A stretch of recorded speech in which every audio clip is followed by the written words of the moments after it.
love the comedy because, why not have fun? I mean, that's what pro wrestling's all about, is not only having fun, but like it's a buffet. You need a little bit of everything to really have, I think, a really fantastic show. So I guess for people who haven't seen or watched a lot of DDT, how would you describe DDT? DDT it's like its own universe that they kind of create, where there is this mixture of some of the highest level wrestling you'll see and some of the funniest side-splitting comedy you'll ever see. There's some people that really know their stuff as far as comedic timing and how to kind of play with the rules of wrestling and make you go like, that's really funny, because I've seen tackle drop down leapfrog a million times before, but this character does this particular thing, so he did it this way, and that's hilarious. That, oh, of course, like, this isn't an older vet that's 280 pounds. Of course he's not going to leapfrog, but if he does a 1 foot leapfrog and then the guy runs around him, like, he's still just running it normal. He's not selling that he's running around this guy. It's like, oh, that's hilarious to watch in a wrestling context. Or some of the Dan Shoku Dino matches, which are quite raunchy and crazy.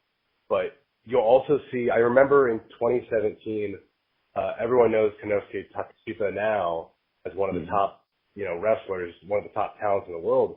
But back then, he was already well regarded, but not on the level, especially not in the states that he is now. But I watched him and Tetsuya Endo have a phenomenal 60-minute time limit draw at Quinn Hall that was just, I mean, it's as good as you'll find anywhere.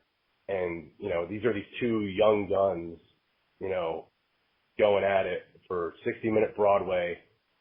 And I was blown away. So it's like such a good mixed bag of, like everything you'd want entertainment-wise. Yeah, I mean, you became the DDT Iron Man heavy metal weight champion by beating a pair of chopsticks. So, like, yes.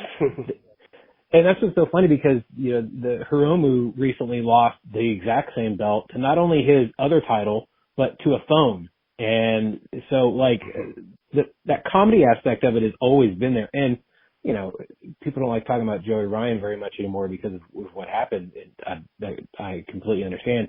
But there's always that clip of him, like, the chain, like, grabbing genitals and then flipping them at the same time. And that all came from DDT. Like, he was huge over there because of what he was doing. And I love that company exists in the fact that, like you said, it is its own world and universe to where it has everything under the sun. And, and people love it not only over there, but over here as well. Yeah. Funnily enough, on that subject, I don't remember who was in the match, but this is years, like, I want to say maybe 5 years before Joey ever did the cross. Someone else, they had another foreigner there, and he did the same spot before. I want to say that the idea was originally a Dino idea, so I think it might have been Dino versus someone else, and the other guy did the full, whatever cross throw move that then Joey, obviously he popularized it and took it everywhere, right. But like, that wasn't his spot originally. Someone else actually did that. I think that maybe was a Dino idea. But yeah, the heavy metalweight championship has one of the craziest lineages. I'm very honored that I'm a part of that lineage, because it is probably the craziest lineage of any championship in wrestling history ever, and I don't think anything will ever come close, really. Yeah, not even the 24/7 title or the hardcore title in WWE. Like, they make it as fun as that title is, but they don't have, I mean, that lineage is all human beings. There's like the fact that we had, not only, like you said, you beat a pair of chopsticks, but you have an iPhone, you have a title, another title pinned somebody to where it was the winner of another title. Like, that's just chef's kiss of just beautiful. That's pro wrestling right there. Absolutely. I think like a ladder's won it, piece of paper's won it, fans have won it, all kinds of crazy stuff. I think there was an Invisible Man that was champion for a while. I believe so, yes.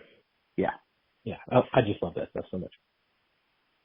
Now, you have a picture I saw on your Instagram of you at Ribera with the jacket. For the older fans that know the lineage of pro wrestling in Japan with Ribera, walk us through that experience. How many times have you been there? Is it as good as people, make it up to you in their minds? And I also heard that they stopped making the jackets for a while, and then I think somebody else just makes them for them now.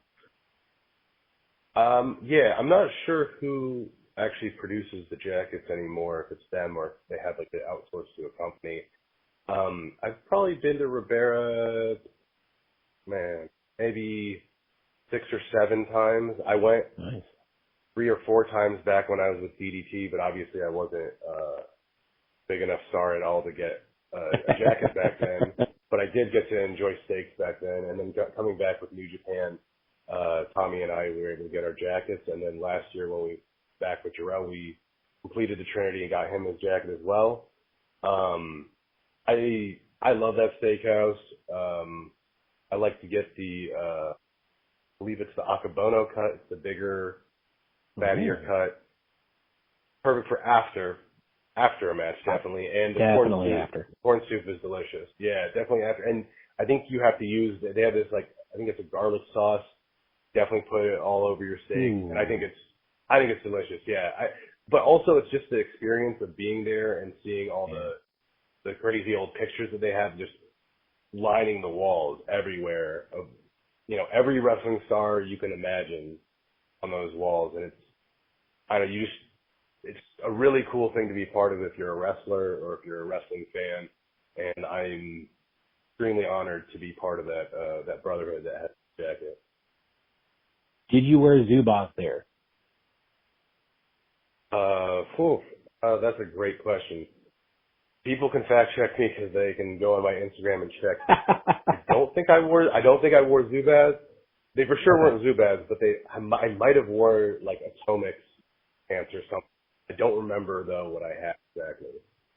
Gotcha. Look, I mean, I feel like if you're going to have the jacket, you might as well wear the Zubaz and the bow while you're over there. Yeah, it's hard to find Zubaz anymore. I know they have sponsored some wrestlers before in recent times, but it's hard to find them out and about anywhere. I thought my buddy bought me a pair. I thought they started making those again. They maybe online. I just haven't ran into any in the wild, but yeah, I probably should get some online. Yeah, now that I'm single again, I think I'm going to buy a bunch of pairs just to wear on a regular basis, especially the wrestling shows. I mean, you have to. Yeah, absolutely. That's the setting when in Rome. Yeah, exactly. I mean, if I'm not going to cosplay as a wrestler, I might as well wear a Zubaz and a wrestling t-shirt. There you go. Yeah. Now, we talked about slapping meats earlier. When it comes to wrestling different body types, I'll say, like smaller guys versus bigger guys, obviously the way you structure a match is going to be a lot different. Do you kind of favor one over the other, or do you embrace the difference that there is between the two? It's hard to say. I think, it's for me as a big dog, I do enjoy a good hot fight. I do think that's probably overall maybe my favorite, but there is something to be said for the David Goliath style of match where you have a little bit of a styles clash. At the end of February, I'm wrestling Starboy Charlie at Epic Pro here in Los Angeles, and I'm very excited for that match. He's extremely talented, and we have very different styles, so I'm excited to see how that match goes. So I think not to give a weak answer, but I do really enjoy both. But I guess if I had to pick one, I am a Haas, and I enjoy Haas. Well, I mean, I kind of, it wasn't an out I was giving you, but it was just more, you can enjoy, obviously it's pro wrestling, so you can enjoy whatever you want.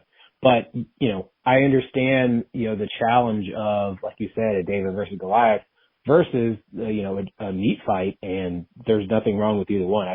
I'm always curious when it comes to that because you're going to have two different, like you're not going to go, shoulder block to shoulder block with a guy smaller than you.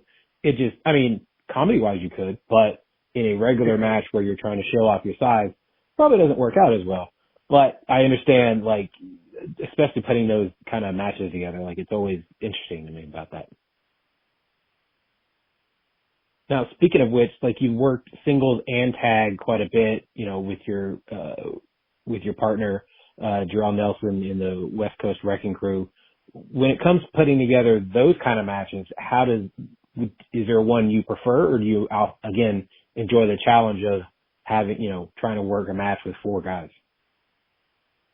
I mean, I think I'm pretty lucky in my career that, especially since coming to New Japan, working with them in 2021, I like that I get to do my singles matches, I get to do my tags, and now I get to also do 6-mans with Filthy Tom. I think all 3 of those have slightly different sides to them, and I like doing all of them. I like that I have the ability to do all of them and that I get a good variety. You know, I think tags and 6-mans to a degree, a lot of places get somewhat devalued because everyone focuses on the heavyweight title and whatever the main story is and everything. But it's been shown time and time again that tag wrestling can be a draw and that it can be a big deal. I think you look at the rich history in Mexico, you see a lot of 6-man tags that are really, you know, high on the card and well thought of and big money drawing matches. And I think if you look at like Dragon Gate, that's also true of like early Dragon Gate and whatnot.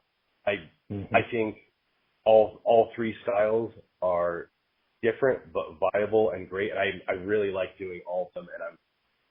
And I know not like a lot of people either focus on they just do singles, they just do tags, whatever it is. I like the act of wrestling. Wrestling is my favorite thing to do in the world, and the fact that I get to do it in all 3 of those styles is a blessing to me. Yeah, I think it was definitely New Japan that really opened my eyes to 6-man, 8-man, 10-man tags of like, oh, you could still tell really good stories individually with this many people, because like, you know, when we were growing up, the Survivor Series was always a 10-man tag, or sometimes 8-man, but for the most part 10-man. And it was, for the most part, it was, you know, kind of just a clusterfuck where you had guys that would just, you know, they would wrestle, they weren't really telling that big of a story. But once I really delved into New Japan and started watching on a regular basis, I was like, oh, I get it now. Like, you can really, really tell a good story. I mean, that's what I love so much about like the road to whatever event they're doing, because there's so many multi-man matches that they're telling the story without having, all right, this guy's going to fight this guy, but then this guy's going to interfere, cost him the match, and then the next night he's going to do the same thing to him. Well, no, they're telling the story inside the match, and there's so many factions that you're allowing the other people in the faction to help continue the story as well, while, you know, they might also be feuding with somebody else in the opposite faction. So I love that New Japan has done that for years, and they really know how to do it. Yeah, I think you're spot on with that, and I'm all about it. I think fans are starting to open their eyes up again. So I know Dax from FTR recently tweeted about how good tag wrestling can be, and I think there was a lot of support for that. I think there's the same kind of wave that can happen for 6-mans, and I hope that Team Filthy can kind of be part of that vanguard waving that flag, because, you know, there's no reason why, if you have a singles match and it's great, of course, that's an amazing feeling. I love that. But there's no reason why, if you have another 4 people that are all extremely capable wrestlers at a very high level, there's no reason that can't be just as entertaining or more gripping. So that's kind of where I'm at. No, I mean, I completely agree with that too. Speaking of Tom Lawler, what have you learned most working with him? Because he was fantastic, obviously, in MMA, and then he has transitioned so well over to pro wrestling. I mean, obviously, if you were watching Tom during his UFC days, every time he fought, he was portraying a different wrestler as he was coming out. And it was one of the best things it was always a highlight for me. I was like, oh, great, Tom's fighting. What gimmick is he going to have this week or this time?